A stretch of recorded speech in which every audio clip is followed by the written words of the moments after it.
Halo rebahawan, berjumpa lagi dengan saya Allen di channel All Movie Spoiler Film. Gimana kabar? Semoga sehat selalu ya. Pastikan kuota tetap aman jaya. Kali ini saya akan menceritakan film yang bergenre horor, di mana pemain utamanya adalah Kane, pegulat wrestling yang badannya gede, guys. Untuk mempersingkat waktu, kita langsung aja move to the movie. Adegan awal langsung menunjukkan scan-scan yang menunjukkan kehororan film ini. Terlihat seorang bocah kekurangan mental nampak dikurung dalam kerangkeng di luar rumah yang tak terurus. Beberapa saat kemudian terlihat dua orang polisi dengan mobilnya menghampiri sebuah rumah untuk melakukan pengamanan karena laporan warga setempat yang mendengar suara jeritan dari dalam rumah itu. Polisi itu kemudian bergerak masuk menuju ke dalam rumah tersebut. Sesekali terdengar suara laguan nyanyian seram yang berasal dari rumah tersebut. Saat petugas itu memasuki dan mencari asal suara itu, terlihat bercak darah di beberapa bagian dinding ruangan, serta lilin dan foto yang nampaknya digunakan untuk acara ritual gitu, guys. Tiba-tiba terdengar suara jeritan dari seorang wanita, dan polisi itu langsung mendobrak kamar itu. Alangkah terkejutnya saat mereka melihat seorang wanita tanpa kedua bola matanya tersimpuh di lantai sambil menangis. Saat mengamankan ruangan, tiba-tiba polisi itu diserang oleh seseorang berbadan besar dan langsung menebas tangan salah satu dari mereka. Saat itu juga polisi itu menembaknya tepat di bagian belakang kepalanya. Kemudian si orang tersebut lari meninggalkan tempat itu.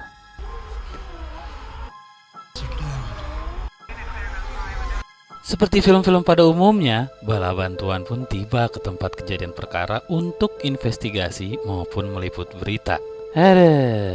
Dan akhirnya kita ketahui bahwa polisi yang tertebas itu adalah Sersan William. Scene berlanjut setelah 4 tahun kemudian. Suatu hari Sersan Frank William dan seorang mentor wanita yang bernama Hannah Andrews mendapatkan tugas untuk menjaga dan mengawal para pemuda-pemudi yang mendapatkan remisi umum untuk sebuah program baru terhadap napi. Semacam pembebasan bersyarat pada waktu tertentu setelah layak uji coba gitu, guys. Mereka terdiri dari 4 pria, yaitu Richie, seorang pemuda yang ahli dalam penyalahgunaan komputer tapi bukan hacker. Tyson, pemuda yang masuk penjara karena kasus pembobolan. Michael, pemuda dengan kasus penjualan barang-barang yang terlarang.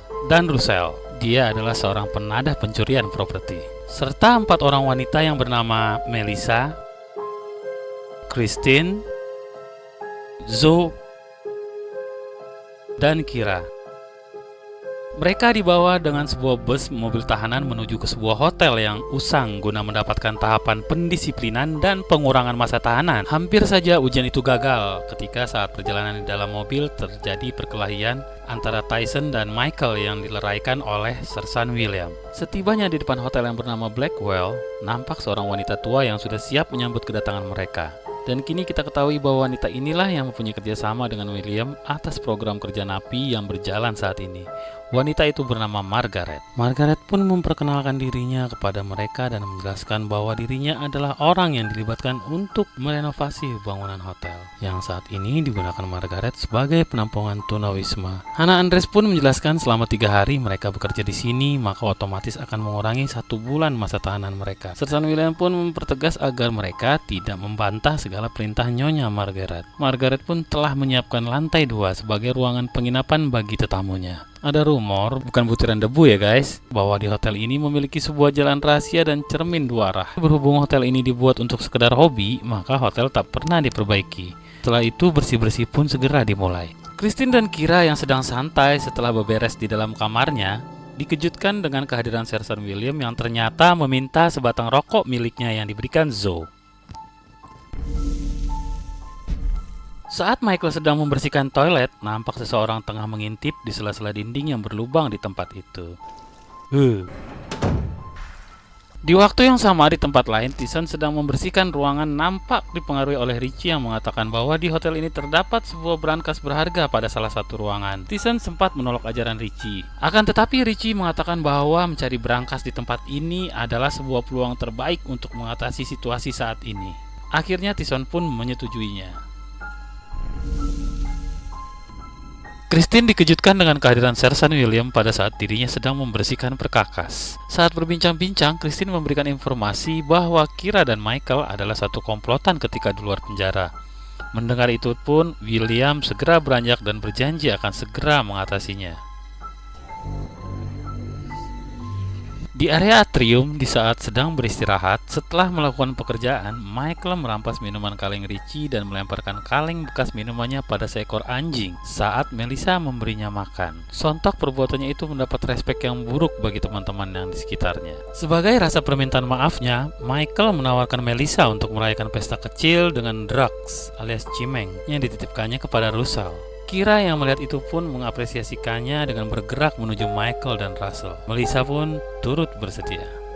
Saat malam waktu istirahat, Michael dan Russell pun bersiap ke pesta kecil di sebuah ruangan hotel. Sedangkan Tyson dan Richie punya rencana lain, yaitu mencari brankas rahasia di dalam hotel. Saat mandi, Kira sempat dilecehkan oleh Michael.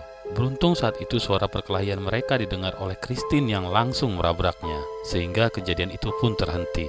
Di kamar wanita, nampak Zoe dan Melissa bersiap menuju pertemuan dengan Michael dan Russell. Sedangkan Kira dan Christine yang sakit hati kepada perlakuan Michael memilih untuk beristirahat di kamarnya. Richie dan Tyson yang mencari brankas di lantai atas hotel dikejutkan dengan mayat seorang pria yang matanya tidak ada. Richie yang panik karena ketakutan langsung meninggalkan Tyson yang sibuk mencari sisa uang di saku mayat itu. Ini si Tyson udah tahu kayak gitu malah ngerjain yang enggak aja sih. Bukannya kabur langsung. Richie yang saat itu mencari jalan keluar dari ruangan itu melalui map yang dilihatnya terhenti di suatu tempat yang tidak ada di denah. Saat itu nampak sosok seorang pria besar yang menyeramkan keluar dari pintu lift yang tepat di belakang Richie. Pria itu memegang rantai dengan kait di ujungnya. Seketika itu juga dia melempar rantai tepat mengenai betis Richie dan lalu menyeretnya masuk ke dalam lift. Ih, serem banget orang, badannya segede King Kong. Ngeri-ngeri. Kita sebut aja si pria itu namanya Borak ya guys.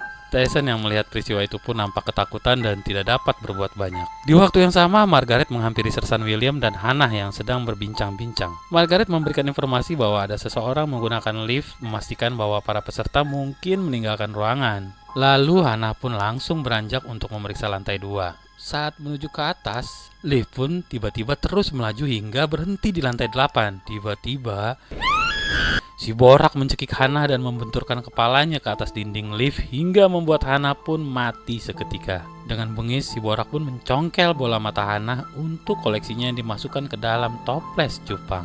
Ini orang gila kali ya. Apa emaknya dulu bekas dokter spesialis mata apa gimana? Mata demen banget dicongkelin terus, gila.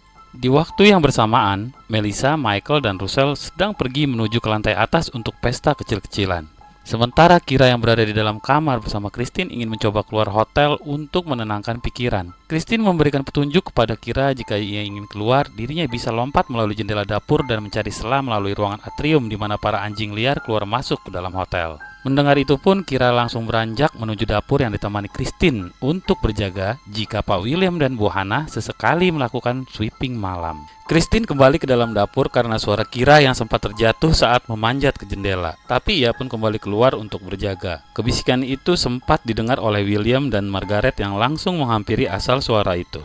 Saat beranjak, Kira melihat sosok orang yang dianggapnya Michael keluar dari lift pembuangan sampah. Ternyata si Borak yang muncul membawa rantai pengait. Kira yang terpleset karena panik langsung disambar oleh rantai pengait tepat pada bahu depannya. Borak pun menyeret Kira masuk ke dalam lift sampah. William yang masuk bersama Margaret dan Christine ke dapur sempat melihat Akira ketika diseret ke dalam lift tak sempat menolong. Mereka bertiga pun langsung bergegas menuju arah lift untuk menyusulnya. Margaret mendapat instruksi dari William untuk segera menghubungi polisi dengan handphonenya. Sementara William pun ke atas bersama Christine. Di lain tempat, Tyson yang panik mencari jalan keluar mendengar suara dentuman. Dia mencoba membuka salah satu pintu hotel yang terkunci. Tiba-tiba di belakangnya, ternyata itu Pak William dan Christine. Saat itu Tyson berbicara kepada mereka bahwa Richie telah dibawa oleh manusia dengan ciri-ciri pada Borax tersebut. William terkejut mendengar ciri-ciri yang dikatakan Tyson karena Borax adalah si pria yang ditembak belakang kepalanya oleh Pak William ketika 4 tahun yang lalu. Namun, dari semua korban saat itu, dia menyisakan satu orang wanita yang mempunyai tato semacam tanda salib di tubuhnya. Mungkin kayak simbol sebuah sekte sesat gitu kali ya menurut gue sih. Dimana Kira sendiri memiliki tato sama seperti korban yang disisakan hidup kala itu. Dengan waktu yang begitu mendesak, William pun bergegas mencari si pria itu. Christine yang memanggil William menghentikan langkahnya. Saat William berbalik, rantai kait tepat mengenai dagu William yang langsung ditarik ke atas oleh Borak. Sempat terdengar beberapa kali suara tembakan saat itu. yang membuat William jatuh kembali ke lantai. Christine datang menghampiri William. Tyson pun meneriaki Christine untuk cepat kabur dan meninggalkan tempat itu segera. Lagian nih cewek ngapain sih pakai nyamperin segala, gedek gua. Cakot pakai rantai, mampus. Blok. Ternyata Christine bermaksud untuk mengambil pistol yang ada di tangan Pak William. Oh gitu. Scene berlanjut di mana Michael CS sedang mini party di sebuah ruangan di lantai 8. Yang tanpa mereka sadari, ruangan yang mereka pakai tepat bersebelahan dengan ruangan si Borak yang terhalang oleh kaca one way yang terpantau oleh Borak. Russell pun beranjak mencari kamar bersama Melissa untuk berbincang-bincang masalah pribadi utang piutang. Katanya sih gitu. Saat itu juga Borax membawa Kira yang pingsan karena terbentur ke tempat kediamannya serta meletakkannya ke dalam sangkar di kamarnya. Kira yang telah siuman langsung meneriaki Richie yang tengah pingsan dalam keadaan terikat pada tangga di dalam kamar Borax. Borax yang mendengar jeritan Kira masuk ke dalam kamarnya dan langsung menghampiri Kira. Ih, tuh orang apa anak King Kong? Serem banget, digebuk juga berasa geli doang kali ya. Richie yang telah tersadar berteriak dan berusaha melepaskan tangannya yang terikat dengan tali. Borax yang mendengar itu langsung menghampiri Richie dan mencongkel bola matanya sampai keluar. Sadis. Setelah puas melakukan tugasnya, Borax pun mengeluarkan Kira dari kandang dan menyeretnya ke sebuah ruangan untuk dieksekusi. Kegiatan eksekusi terganggu saat Borax melihat simbol sekte yang mengingatkannya akan masa lalunya dulu. Open your eyes and wash the sins out. Saat dia diberikan hukuman ketika melakukan sebuah kesalahan oleh ibunya, maka Borax pun melakukan hal yang sama pada Kira saat dia melihat tanda-tanda itu. Bel berbunyi menandakan adanya aktivitas di dalam sebuah kamar salah satu hotel. Hingga Kira pun kembali dimasukkan ke dalam kamar oleh Borax dan bersegera menghampiri kamar tersebut. Di waktu yang bersamaan, di mana Russell dan Kira sedang ingin merealisasikan hutang piutang, terhenti karena Kira melihat sesuatu yang aneh pada cermin kamar yang ditempatinya. Russell pun langsung berjalan ke depan cermin dan terkejut ketika ia sadar bahwa cermin itu adalah cermin dua arah. Tiba-tiba di balik cermin itu terlihat sosok Borak yang membuat mereka kalang kabut dan memutuskan untuk melakukan langkah 1000. Kira dan Russell terus berlari kencang menyelusuri beberapa blok di hotel hingga mereka masuk ke sebuah ruangan yang pintunya terbuka dan menguncinya dari dalam. Borak yang tertinggal mencoba membuka pintu setiap hotel yang terkunci termasuk ruangan mereka. Russell yang berusaha menyelamatkan Melissa menemukan selang yang digunakan untuk kabur dari jendela. Melissa pun perlahan turun dengan tali yang diikatkan ke pinggangnya. Tetapi tiba-tiba uluran Russell terhenti dan bergerak ke atas. Ternyata Borax menemukan tempat persembunyian mereka dan menarik Melissa kembali ke atas. Melissa berteriak minta tolong agar Borax tidak menangkapnya dan membiarkannya pergi. Borax pun dengan senang hati melepaskan tali itu dan Melissa pun meluncur bebas dan tergantung di antara bangunan atrium, tempat di mana para anjing liar mencari makan. Dengan keadaan luka parah dan tak berdaya, para anjing yang kelaparan itu pun menggerogoti tubuh Melissa. Setelah berhasil mengalahkan Russell, lagi-lagi Borax pun tak lupa menyungkil bola matanya. Congkel terus, Bor. Scene berlanjut pada Michael dan Zoe. Saat itu Michael kesal dengan sikap Zoe yang tidak mau melakukan transaksi hutang piutang. Ditambah lagi dengan sikap Zoe yang selalu main HP saat mereka dalam perjalanan menuju pulang ke kamar masing-masing. Saat di depan lift, Borax pun menghantam Zoe dengan sebilah kampak 212. Michael dengan sigap mendorong Zoe dan langsung menghantam Borax di bagian perut dan wajahnya. Seketika Borax pun terjatuh. Michael dengan cepat meraih Zoe dan kabur secepat kilat. Mereka masuk dan bersembunyi di salah satu kamar hotel. Borax yang bangkit mengejar mereka menggeledah satu persatu dengan memeriksa handle pintu itu.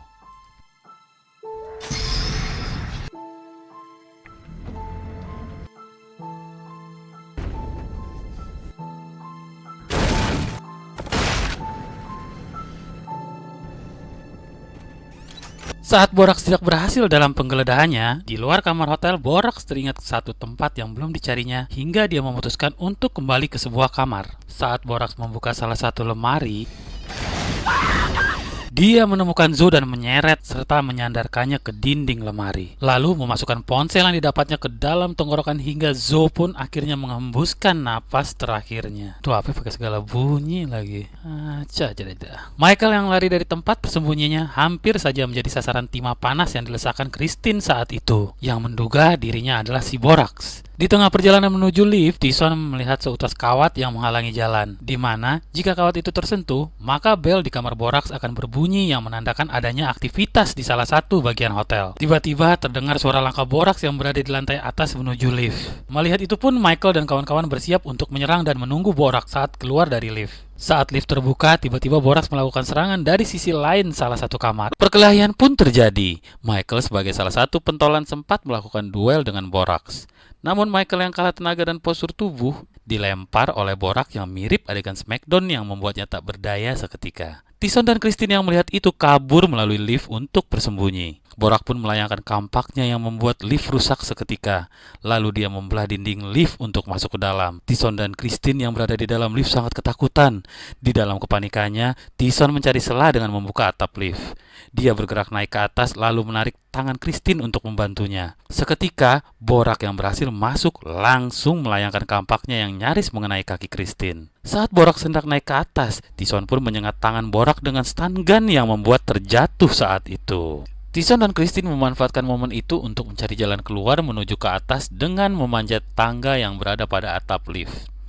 Sesampainya di atas, mereka sempat melihat salah satu lift yang sedang beroperasi bergerak menuju ke atas. Tyson segera membuka salah satu kamar yang terkunci dengan perkakasnya, lalu mereka berdua pun masuk, yang secara kebetulan kamar itu adalah tempat di mana Borax mengumpulkan semua koleksinya, sekaligus menahan Kira yang berada di dalam kerangkeng yang terkunci. Christine yang mendengar suara Kira pada salah satu ruangan di kamar itu, akhirnya menemukannya dengan posisi di dalam kerangkeng yang terkunci. Saat dirinya hendak mengambil kunci yang berada di meja ruangan itu, terdengar suara langkah Borax menuju ke arah tempatnya. Tyson dan Christine pun memutuskan mencari tempat untuk bersembunyi di ruangan lain.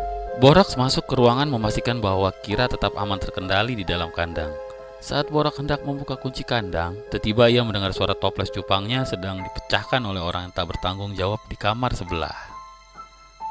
Borax pun langsung menghampirinya. Saat itu juga dengan cepat Christine menyelinap masuk. Tyson yang saat itu berada di ruangan langsung bersembunyi menyelinap di balik altar. Borax yang membawa kunci membuat Christine kesulitan ketika hendak membuka rantai yang terkunci oleh gembok. Sementara Borax yang menemukan Tyson di persembunyiannya dengan mudah membunuh Tyson yang sempat melakukan perlawanan. Di saat bersamaan, tiba-tiba handle pintu kamar berputar hingga Christine pun langsung bersembunyi menyelinap di balik kain yang ada di ruangan itu. Kira sempat bernapas lega ketika yang masuk adalah Nyonya Margaret. Tiba-tiba Borax pun masuk ke ruangan itu. Dia pun disapa oleh Nyonya Margaret dan mengatakan pada Kira bahwa Borax adalah putranya yang bernama asli Jacob, bukan Borax, seperti yang dikatakan oleh orator Al-Movie ini. Ya elah, dari awal kagak ngomong sih. Gue mau gak tau apa-apaan, cuma nyeritain doang. Jadi gue panggil Borax aja jadinya. Jadi gimana nih, Borax apa Jacob? Borax aja lah, lanjut ya. Blok! Kira yang mendengar dan melihat itu pun terkejut bukan kepalang, dan bertanya kepada Nyonya Margaret apa alasannya dia melakukan ini semua kepada dirinya dan teman-temannya. Nyonya Margaret pun menjelaskan bahwa semua ini dilakukannya adalah sebagai misi balas dendamnya kepada Pak William karena pernah menembak kepala putra tersayangnya itu saat 4 tahun silam. Sedangkan Kira dan teman-temannya merupakan bonus baginya, di mana misi Margaret adalah membunuh semua orang yang dianggapnya pendosa dan mencungkil matanya sebagai jawabannya kepada suara Tuhan. Saat itu juga Margaret pun langsung memerintahkan Borax, "Iya, kamu, Borax," untuk segera membunuh Kira dan mencongkel matanya. Namun saat itu Borax enggan melancarkan eksekusi tersebut pada Kira. Bukannya Borax mau jadi anak durhaka, karena ia melihat simbol-simbol sekte pada tubuh Kira yang dianggapnya suci. Entahlah, mungkin ia lelah. Karena Borax enggan melakukannya, maka Margaret pun bertindak sebagai eksekutor dengan mengambil senjata dan menghampiri sarang Kira untuk segera membunuhnya. Borax yang melihat itu langsung meraih tangan ibunya sehingga pistol itu pun terlempar. Borax terus memegang dan mencengkram kedua lengan ibunya yang kala itu terus melontarkan kata-kata tentang penebusan dosa untuk membunuh Kira. Hingga saat ibunya tersimpuh tak berdaya, Borax pun perlahan menarik ibunya dan melemparnya ke dinding tepat di mana terdapat 3 besi ulir yang menancap hingga menembus bagian kepala dan perutnya. Saat melihat itu pun, Borax menangis dan terguncang tak terkendali, hingga dirinya pun mengambil Kira ke dalam sangkar yang dibawanya ke sebuah kamar. Situasi itu pun dimanfaatkan Christine yang langsung keluar dari persembunyiannya dan meraih pistol Margaret untuk menyelamatkan Kira. Borax yang saat itu terlihat linglung tak melihat Christine yang datang dengan mengarahkan pistol ke depan wajahnya. Sementara Kira yang tak bisa lepas berada di dekapan Borax, memerintahkan Christine untuk segera menembaknya saat itu. Saat Christine melepaskan tembakan, ternyata pistol yang dibawanya pun tak berpeluru, yang membuat Borax langsung tersadar. Dengan cepat, Borax mencengkram Christine lalu mencekiknya serta melempar Kira ke lantai. Saat Borax ingin mencungkil mata Christine, tiba-tiba Michael pun datang dari belakang dan langsung menghantam Borax tepat di kepalanya dengan sebuah pipa besi. Kira yang terlepas dari bekapan Borax dengan cepat menyelamatkan Christine dan membawanya lari dari ruangan itu. Michael yang terbangun dari dorongan Borax dengan cepat menghantam kakinya yang membuat Borax tersimpuh kesakitan. Melihat kesempatan itu, Michael pun melancarkan serangannya dengan hantaman yang bertubi-tubi pada bagian kepala Borax. Saat Borax mengeram kesakitan, Michael pun dengan cepat berlari meninggalkannya dan menyusul Kira dan Christine yang saat itu sudah masuk ke sebuah ruangan untuk bersembunyi. Dengan sisa tenaga yang ada, Borax pun berlari menyusulnya dan dengan mudah menemukan kamar di mana Michael CS bersembunyi. Saat masuk, Borax langsung menghampiri jendela mengira bahwa kawanan Michael melarikan diri dari sana. Saat lengah itu pun Michael dengan cepat kembali menghantam bagian kaki Borax dari belakang dengan pipa besi. Disambut dengan Christine yang menghajar kepala Borax dengan lantai keramik. Ketika pukulan yang bertubi-tubi itu datang padanya, Christine pun menghantam Borax dengan kursi yang membuat Borax jatuh keluar jendela kamar hotel seketika.